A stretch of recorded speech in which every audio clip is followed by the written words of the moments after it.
Yo, this is Alex for Destiny. I'm Phil from Phil Will Exposed. And today we're going to talk about how to fix body dysmorphia forever. So it's going to be a really deep topic.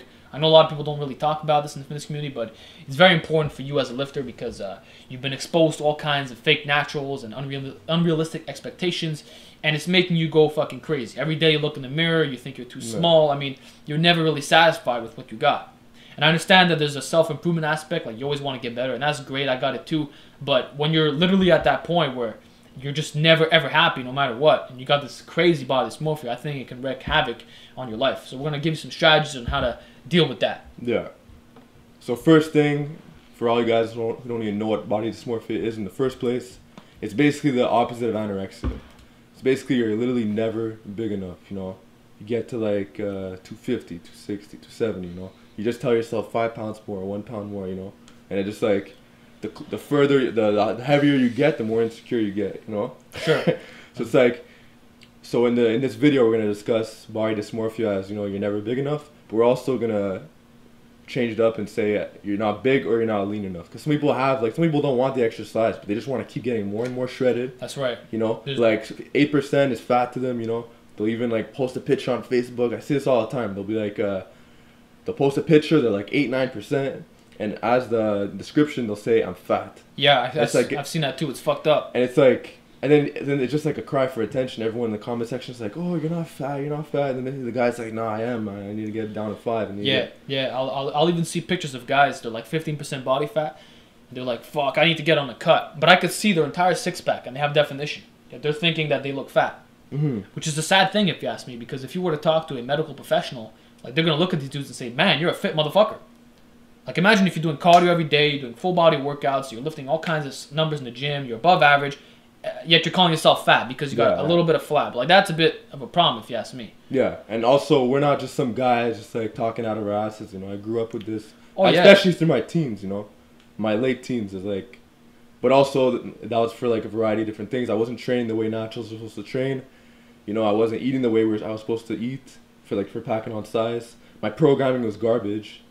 I was just, you know, like I was a chest and arms guy, you know. Chest and arms, the split routine. That's all I really knew, you know. Yeah, for sure. I think everyone was at that at some point in their training careers. Because they don't know like how to work the back, whatever, all that kind of stuff. And same thing for me. You know, I was skinny my entire life. I was 120 pounds. I know a lot of guys don't know that, but I was 120 shredded, you know. Yeah, we're gonna attach pictures on the screen so some of you guys don't know how I looked when I first graduated from high school. When I first started lifting at 17 years old. I graduated high school at 145. A lot of people don't understand that. A lot of people think that they look at me and think, oh, you're always like 230 or some shit, you know, but couldn't be any further from the truth, you know. I was like literally what an ectomorph, like the definition of ectomorph. Yeah, like real talk, like I met Phil like many years later when he was obviously buff.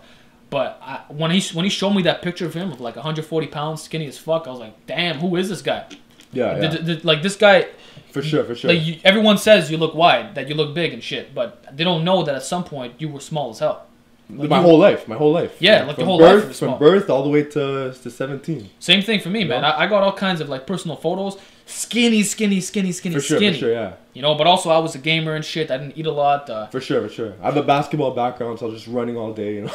Yeah. It's like we weren't like. But both of us were skinny and we had body dysmorphia. I would look every single day. I would flex like over 10 times a day easily. Yeah. You know, I'd be doing bicep shots, tricep shots, flexing my lats all the fucking time. And it was a problem. It was a real problem. I'm not saying that I got rid of it 100% today, but I'm definitely like... we're happy. I'm happy. I'm really happy. It's more manageable, you know? Like, I don't have to think about it all the time. Yeah, and I'm telling you, like, I remember I was at a point with it where, like, it was literally taking over my life, you know? Like, it was really bad, you know? Like, it was literally like I was living in hell, man. Like, you're just looking in the mirror all the time. You're like, fuck. And also, keep in mind that, like, I wasn't educated as I was today, you know? So before, I was really comparing myself to a lot of the guys on YouTube, too. And also, I've noticed that a lot of the people who experience body dysmorphia, it tends to be a lot of teenagers who are novices, you know? Yes. Novice teenagers. They have zero strength foundation, you know? And they don't know shit about the training world. They don't know shit about drugs. They go on YouTube and they'll see, like, I don't know, I'm not saying names, so I don't know. They'll see, like, whatever. And then they start comparing themselves, you know? Because it's like, and then when they start finding out about, like, the good channels, like, you know, ours, whatever, and we start educating them, and then they find out that half these guys are like they're just lying, you know. It's like finding out that Santa Claus isn't real. Like you're like shit. That's a great example. Yeah. You know what I mean? It's just like you're living in a fairy tale world. Yeah, I'd agree. I'd say that most of the guys who have body dysmorphia, they're comparing themselves to drug users. And I know for myself, like I can't name drop because I used to look up to some of these people. Like when I was a teenager, I started watching YouTube Fitness in 2009. So I'm a fucking OG. I'm OG 101. I was here since the dawn of the fitness community, right? Yeah. I've seen all of the guys grow and fall, all the people. And I would look up to some of these dudes. Of course, the fitness model guys well in the magazines and shit. And little did I realize that they were all on drugs. I figured out years later. And that's one of the reasons why I created Naturally Enhanced. Because I was like, fuck, there's got to be a better way to get big, you know? So the thing is, it's about empowering yourself with knowledge. Once you understand that all these guys, like, they're legit. They're juicing hard. Like, they're on grams and grams a year, spending thousands of dollars. It does help with the body dysmorphia. Because you're like, fuck, why am I stressing? I'm not going to look like this, you know? But also, just to add on to what I was just saying before, it's not just teenagers who are novices. I know some grown men, 30, 35, they have just as much body dysmorphia as guys who are like 15. Like Rich Piana and all these professional bodybuilders and shit. They look in the mirror, they're always too small, you know? Like, I want to address, in this video, I want to address more of the drug-free guys, because it's like, in my opinion, if you're on grams and grams of gear and you still have body dysmorphia, then that's beyond, like, the scope of this video. You probably need to consult somebody else, you know? I'm talking about the guys who, like, you know, you're drug-free, you know? And those are the kinds of guys that I want to help, you know? If you're on drugs, like, I can't help you, you know? It's like, if you're on drugs... If you're, like, 280 shredded and you're still feeling small, like, I can't help you with that. For sure. Like, you have other problems, you might have to see a therapist or something. It's beyond the scope of this video, obviously. Exactly. So, okay, so we're going to break it down. We're gonna tell you exactly what you need to do to get out of this whole body dysmorphia thing. And also understand that you are going to get it every now and then, you know? It's like, even us, we have it, you know, we'll look in the mirror. Yeah, I get it on my neck. Forearms could be bigger, whatever, you know? Forearms. But it's minimized, you know? And you reach a certain point where it's like, there are diminishing returns, you know? Like, the happiness I have at 230 compared to 225, it's like, doesn't really get that much bigger, you know? It's like, for sure. You know, reach a certain point where it's like, hey, you know? But now it's like, I keep training because it's like, you know, what else am I going to do, you know? This is my, like, I love this stuff, you know? Yeah, I feel like the weaker you are, the more body dysmorphia you're going to have. The more experienced you become in the gym, you start to deal with it, you know? Like going from, I don't know, 180 pounds to 185. It's not going to make you that much happier, you know? Okay, so check. So we broke down the general guidelines of this video. Now we're gonna give you guys the solutions. We're tired of talking about us. So, all right. The first solution is you gotta set a goal, right? If you're not setting a goal, you're basically walking around with a blindfold. You know, you have to know exactly what you want to get, exactly what kind of physique you want to get. You know, so and also I would recommend that you shoot high, but don't shoot unrealistically high. You know. Like don't shoot for a fucking roid head look. Like if you're like, you know, you're 15 years old, you're naive, and you want to look like Arnold, like it's not gonna happen, you know. Sorry to burst your bubble, you know. But Santa Claus ain't real. Santa Claus ain't real, you know. Let's wake up here, you know. Yeah. So it's like you want something that's challenging, but something that's still somewhat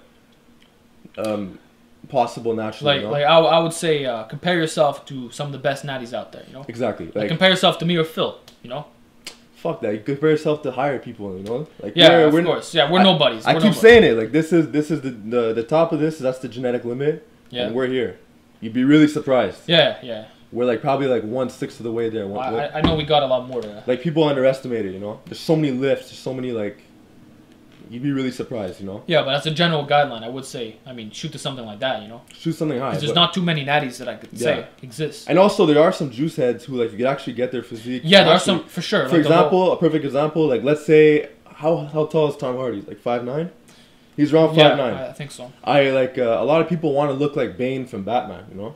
And a lot of people are saying, oh, that's a drugged up physique. And whether he's drugged up or not, or whether he was drugged up or not, in that film, he was 200 pounds, 5'9", and he wasn't shredded, you know. He was that. You could get that physique without drugs. So let's say if you're 5'9", and you know you want to go for that yoke look, like that's the kind that like set that as your goal, you know. For sure. You know what I mean? Same thing with a lot of other Hollywood movie stars, you know.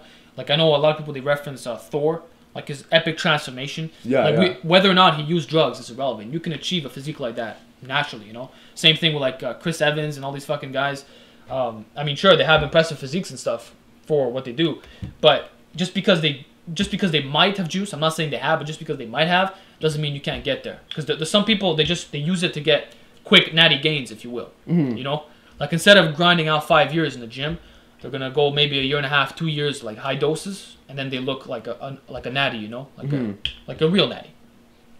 So you can still obtain it, some people, but you gotta know, you gotta have an eye for that. And I'd say the more experienced you are, you'll be able to figure that out. Like I know what's achievable just by looking at it. For the most part, you get general ideas. You know? For the most part, yeah. Experience.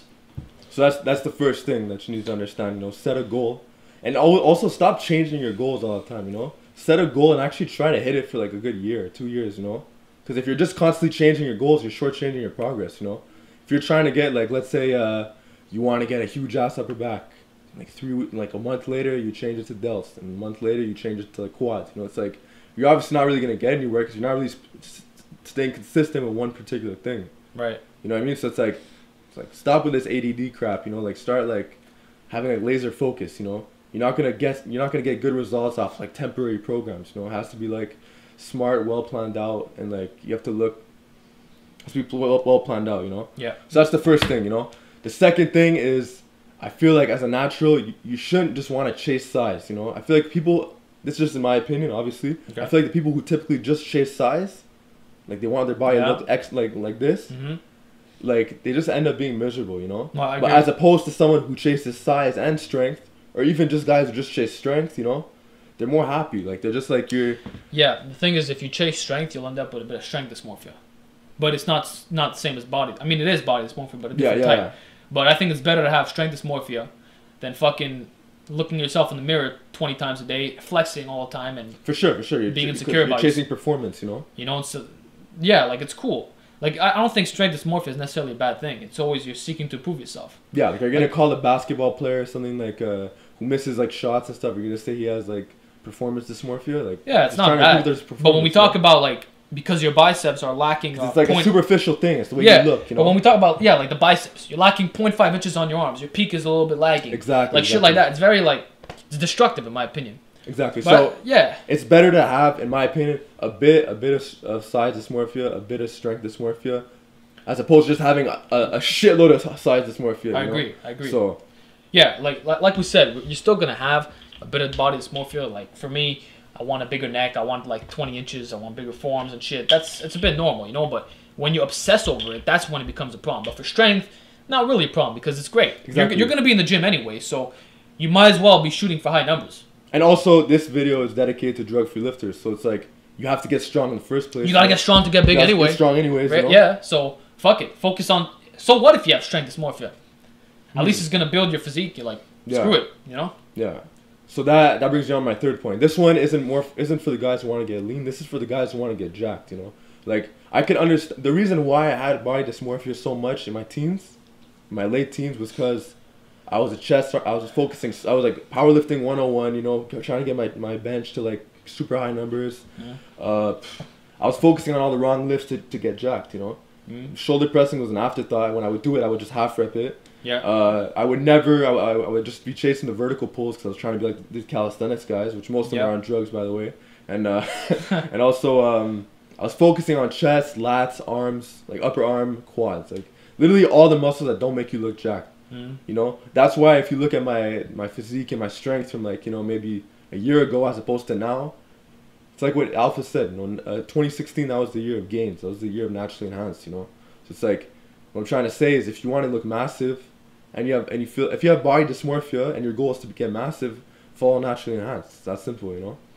Well, it doesn't have to be my program. It doesn't have to be his program, but like that's the program that's really gonna be suitable for the people who have, you know, who want to get big, who are drug free. Okay. I don't know. Maybe if there's another program, you could write in the comment section. But that's the only program I know. What you're saying is essentially, if you have body dysmorphia, like legit, and the only way you're gonna be satisfied is if you get to that appreciable amount of size, then you're better off focusing on the enhanced muscles rather than chest and arms.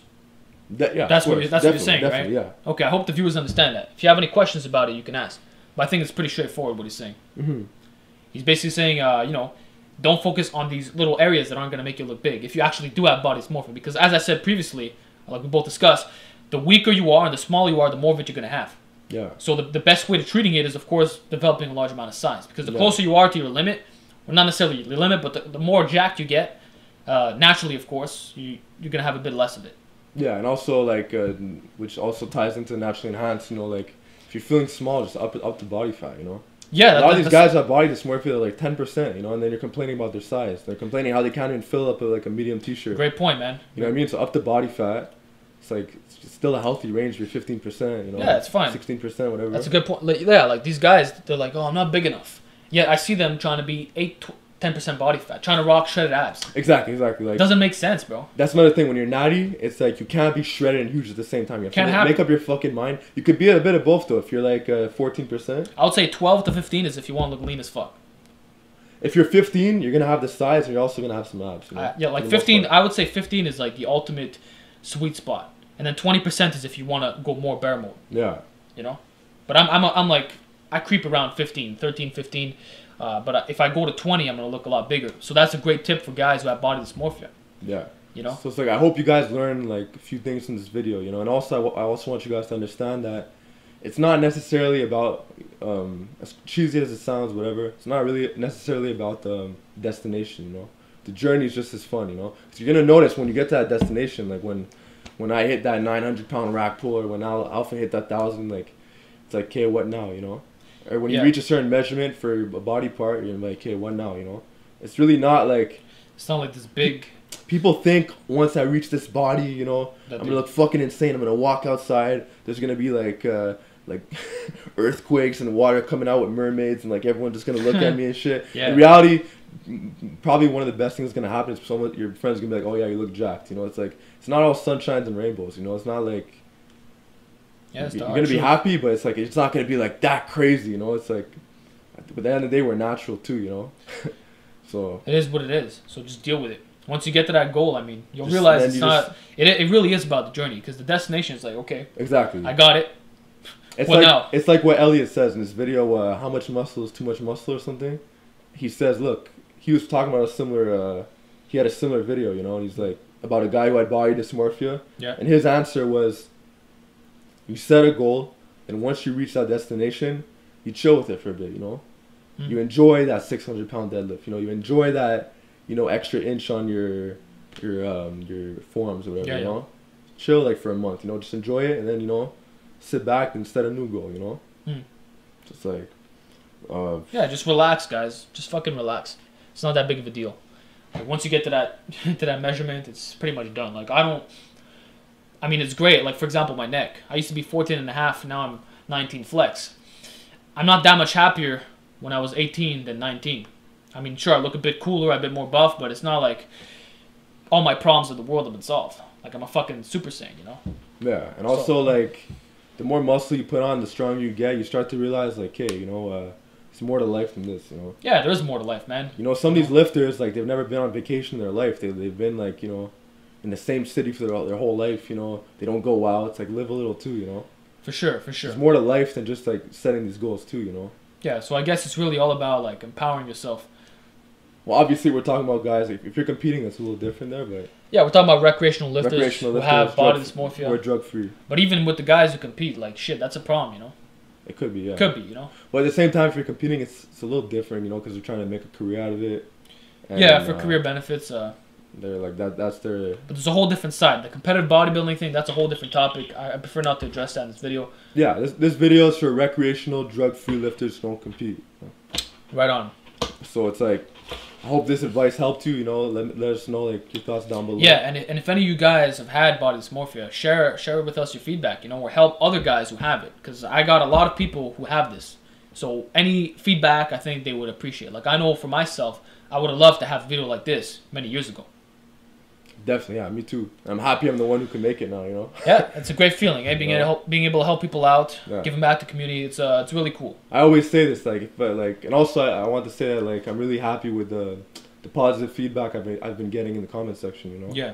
And I just want to say that if I can only help one person, I'm happy. Like, that makes my day, you know? And that makes my week, if anything, you know? Yeah. Because one person is important, you know? And I was that one person. Now look at me. Now I'm helping other people, you know? So all it takes is you spark one person's brain, and one person could spark change. One person could change across the world, a fucking you know? nation, man. That's what I'm saying. So. It's real talk. So that's about it. Hope this video helps you out. And we'll talk to you guys next time. Yeah.